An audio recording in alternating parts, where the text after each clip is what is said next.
the prophets. That is one reason ulama have given an explanation of why did Rasūlullāh sallallahu alaihi wasallam go to the land of Palestine. What we also know in Islamic terminology, just as a side detail, Palestine is included as the greater part of Sham, which in English is translated as Syria. When we say Syria in Islamic terms, it's not referring to the modern Damascus Republic only, but Syria plus Lebanon plus Palestine plus Jordan with surrounds, all that is traditionally in Islam called Ash-Sham, which Allah has blessed as a blessed land. But what is significant in the terms of the traveling of Rasūlullāh sallallahu alaihi wasallam, Rasūlullāh sallallahu alaihi wasallam, as we mentioned, as a child and as a young person, traveled to Sham as a trader, and again now in the Miʿrāj to Sham. So the only land Rasūlullāh sallallahu alaihi wasallam, and then again we'll discuss later the expedition of Tabuk, the only land Rasūlullāh sallallahu alaihi wasallam ever left for outside of Arabia to receive his blessed feet or is the soil of the land of Sham. Another significance ulama mention is that before, this is symbolic to us as the followers of Muhammad sallallahu alaihi wasallam, that before we can ascend to Allah, we need to first do our journey amongst mankind. That Rasūlullāh sallallahu alaihi wasallam first did his earthly journey, Makkah to Jerusalem, and then only the second journey is Mi'rāj from Jerusalem up to the heavens. Similarly with us, we can't just make our Ṣalāh and expect everything's going to be sorted out with Allah. You need to sort out your relationship with people as firstly. And in fact, this is more important, ulama explain, how obviously Allah is greater than people. Na'udhu if you ever think differently. But what ulama explain is that the rights of people is more important than the rights of Allah. What is meant by this? In that, as much as we don't want to take advantage of Allah's mercy, but Allah is Ar-Rahmur Rahimeen, and we did not perform a Ṣalāh or we made some mess in the rights of Allah, there is hope in Allah's mercy, and Allah is Ar-Rahmur Rahimeen. Allah is Ghafur Rahim. Allah is most merciful. Allah is most forgiving. But you robbed a person of a single cent intentionally. Allah will not forgive that. That is for you to make up with that person. And if you did not make up with that person in this world, you will have to make up with that person in the next world. That is not Allah. Allah will not forgive you for that, because that is not the right of Allah. So for that 1 cent, you can be in a lot of trouble.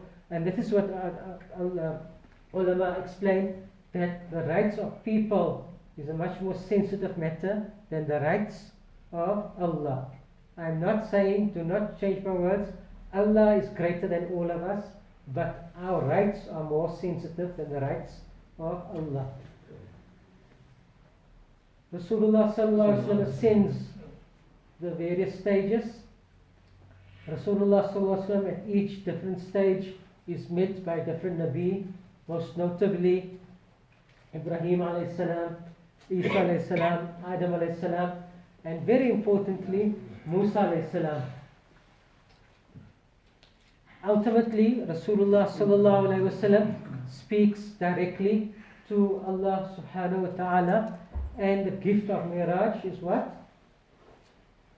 Ṣalāh.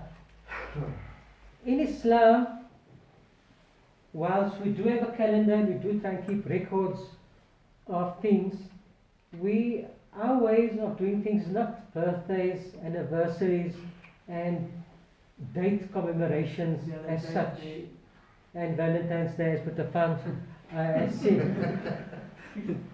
How do we commemorate past dates? To remember these past events are important, but how do we remember them? We remember them by remembering and fulfilling the sunnah of these pious people. So for example, do we have a certain date, that this is the date Ibrahim alayhi salam came to Makkah, this is the date Ismail alayhi salam was born, this is the date that Hajar ran looking for the Zamzam. These are things we do not know. So how do we, but why do we commemorate them? With Hajj. The whole Hajj is a commemoration of the deeds of these pious people, of those events that happened there in Makkah, Safa, Marwa, the Zamzam, Arafat, the forgiveness of Adam alayhi salam, the istighfar of Adam alayhi salam. This is how we remember them, by doing those deeds over again. So the same with Mi'rāj. More important than trying to know what is the exact date of Mi'rāj, the birthday of Rasūlullāh sallallahu alayhi wasallam. These things we're not 100% sure of. But what we can be 100% sure of is the commandment was given for Ṣalāh. Do you want to commemorate Mi'rāj? How do you do that? Guard your Ṣalāh. You love Rasūlullāh sallallahu alayhi wasallam. How do you commemorate that?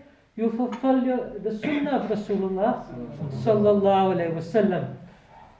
And the command was first given for 50 Ṣalāh. Allah commanded 50 Ṣalāh to Rasūlullāh sallallahu alayhi wasallam.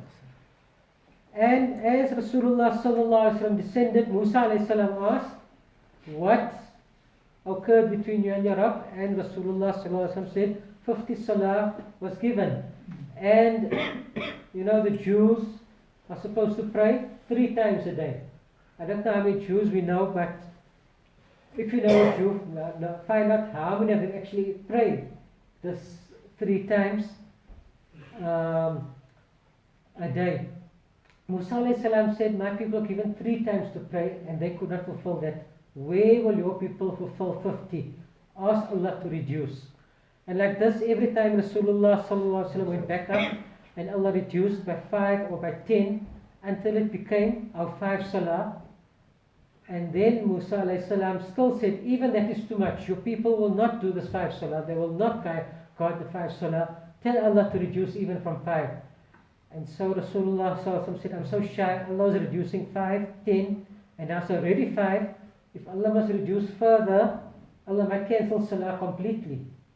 So Rasūlullāh sallallahu alaihi wasallam did not want to go back, and it's been kept at 5. So let us guard this, and without being disrespectful, but seriously in regards our weakness, let us also be grateful to the consideration Musa alayhi salam showed us, because truly we are weak, and even the 5 that we have, are we really fulfilling the right as we should?